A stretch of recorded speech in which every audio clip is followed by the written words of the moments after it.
All right, trombone. So, taking a look at Tears of Arizona.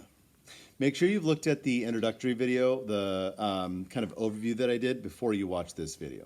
All right, so assuming you've done that, let's continue. Have your instrument, have your music, and we'll talk through it. Now, you do not have a very complicated part. Really, nobody does. The clarinet's a little bit more, flute's a little bit more. It's not a hard song.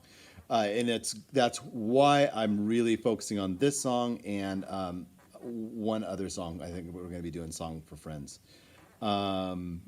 Just so that we can get the recording done, get experience making those recordings, and have something then to work towards in the next concert series. Okay. All right, so that being said, you do have a little bit of a difficult part coming in here in measure 10. Not that they're difficult notes or a difficult rhythm, but you're the only ones that have this part. Ya-da-dum, pick up to measure 10, that, dee-dum, measure 10. The second trumpets will come in with you in measure 10. They come in on the downbeat. You are the ones that bring the whole band. You see the crescendo right before those 2/8 notes in measure 9. That crescendo, right? That means you're finishing that crescendo and bringing it in, wrapping it into measure 10. You have a very important part here, and it's difficult to play pickups, especially when we're not in person, and I can't do this breathing with you. Dee-da-dum, right? I'll do my best, and I am when we do record this. I'm working out up in my head, working out how I'm gonna be able to conduct everyone so that everybody kind of stays together. We'll do our best. Okay, here we go. Coming into measure 10. So we're going to play on the downbeat of measure 9. We'll start with some rest so that we get a good feeling.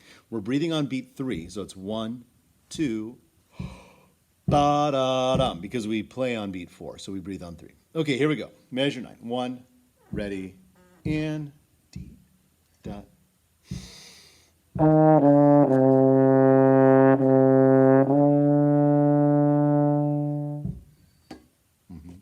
Okay, now, specifically for you trombone players, those slurs, da da da ta ta, legato tongue versus regular tonguing, is a skill that takes some time.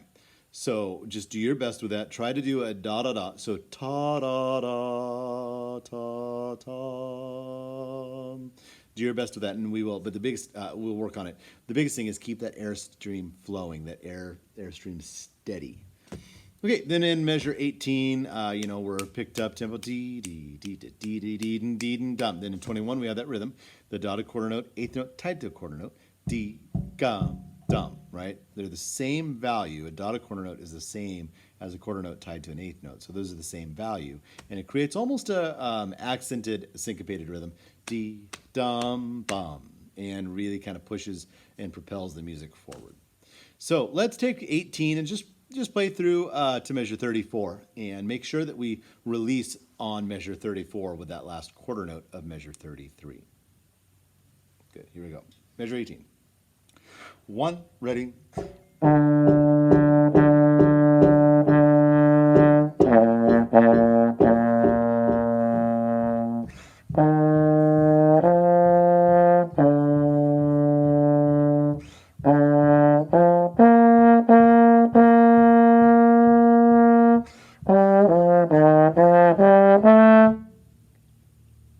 Okay, and then we have some dotted quarter notes, dotted half notes. Now you and the trumpets, the brass section, 4 before 51, you guys have the downbeats.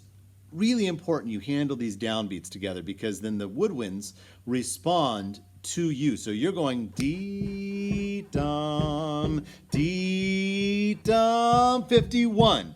And what everybody else is doing is they're responding to that. So you're going D, and they have da da dum, D da da dum, D da da dum, D da da dum. Then 51, the first trumpets and a lot of the other band responded with that same rhythm that they had on beat 2, but on beat 1.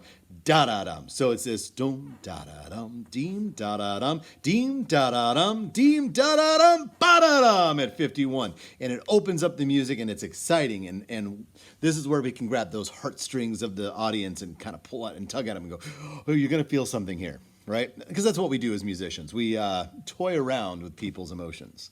As I will be saying several times to you guys in videos and in our meets. We toy with people's emotions. That's what we're doing here.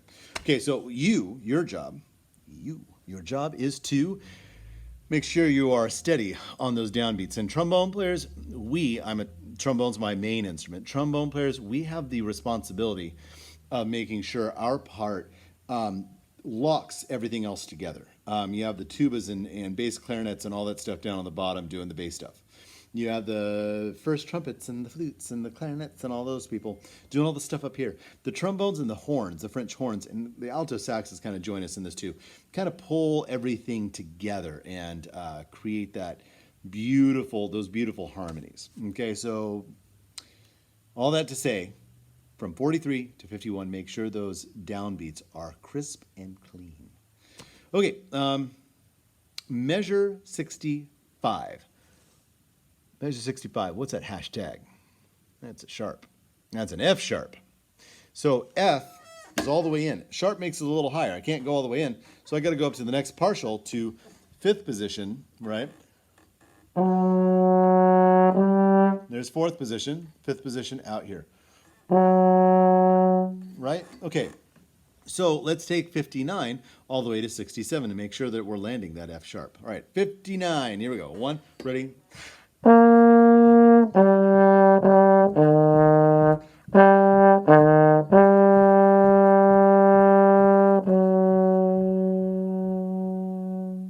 Now that retardando before 67, I will slow down a lot. Make sure that you're watching me because in 65, you guys are going to have to land that note perfectly on the downbeat. So you're watching my hands. So it'll be 63, 64, wait for it, 65, dum da da da, right? That's where you change.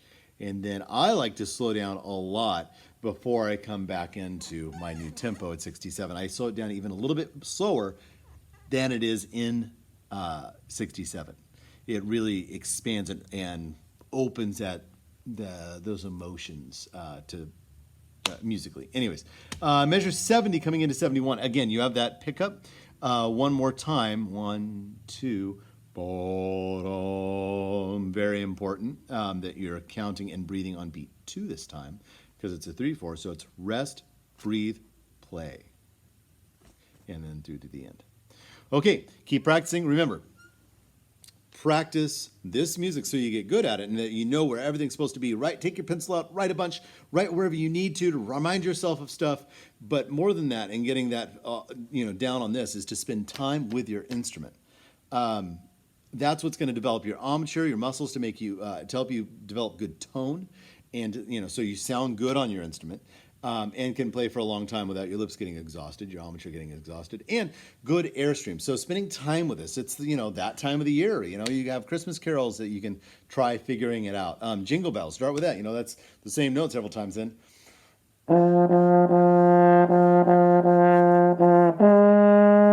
Ooh, yeah, I nailed it the first time. That A flat. Nope. Oh, there it is. Well, there's right now. Obviously, I could just play it, but that's how I would figure it out when I was your age, which is why I can play all this stuff on all these instruments, because I was always using my ear to figure out tunes and stuff. It's really a good thing to do. Don't feel like you're trapped only being able to play your instrument on notes that you've read. Get to know your instrument and use your ear to make up stuff and play stuff and become familiar with it as almost a part of you. This trombone, I've been playing this trombone literally. My parents bought me this trombone. You can see my initials right here. Somebody might have scratched those in when they were younger and more immature. And when it became my jazz horn, really. So this, my parents gave me as a birthday present when I was in 6th grade. I was 11 years old. I am now 43. Do the math. That's 32 years that I've been playing this specific trombone. This trombone is like a part of me, it's just like people who play basketball for, their whole lives. That basketball eventually just becomes very natural. You don't even think about it when you're, handling the ball down the court and stuff. It's just a part of who you are. It's just anything like that. So for me, that's this. So let your instrument become familiar to you. All right. Keep working hard and look into the other videos as they come out, and keep up the good work. Thanks, guys. I'll see you in the next video.